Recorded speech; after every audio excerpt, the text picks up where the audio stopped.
অন্তর্বর্তী সরকারের মেয়াদ যতটা সম্ভব ছোট হওয়া উচিত।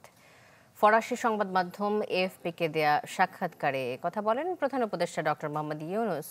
তিনি জানান, সংস্কার শেষে অন্তর্বর্তী সরকার নিজেদের প্রস্তুত মনে করলেই দেয়া হবে নির্বাচন।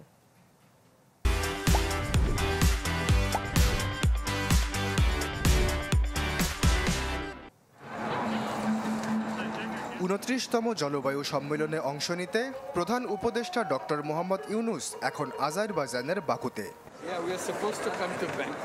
সম্মেলনে বেশ কয়েকটি গুরুত্বপূর্ণ সভায় বক্তব্য দেন তিনি। সাক্ষাৎকার দেন ফরাসি সংবাদ মাধ্যম এএফপিকে। কথা বলেন অন্তর্বর্তীকালীন সরকারের মেয়াদ ও নির্বাচন ইস্যুতে। শান্তিতে নোবেলজয়ী এই অর্থনীতিবিদ বলেন, যতটা সম্ভব ছোট হওয়া উচিত অন্তর্বর্তী সরকারের মেয়াদ। আমরা প্রতিশ্রুতি দিয়েছিলাম, যখনই নিজেদের প্রস্তুত মনে করব তখনই নির্বাচন দেয়া হবে, যাতে জনগণের ভোটে নির্বাচিত সরকার দায়িত্ব নিতে পারে। আমরা অন্তর্বর্তীকালীন সরকার, আমাদের মেয়াদ যতটা সম্ভব ছোট হওয়া উচিত। তিনি আরও জানান, নির্বাচন কখন দেয়া হবে সে সিদ্ধান্ত অন্তর্বর্তী সরকার নেবে। সাক্ষাৎকারের এক পর্যায়ে ইউনূস বলেন, গণঅভ্যুত্থানের মাত্র ৩ মাস পেরিয়েছে। যে কোনো সরকারের মতোই অন্তর্বর্তী সরকারেরও মূল লক্ষ্য শান্তি ফিরিয়ে আনা।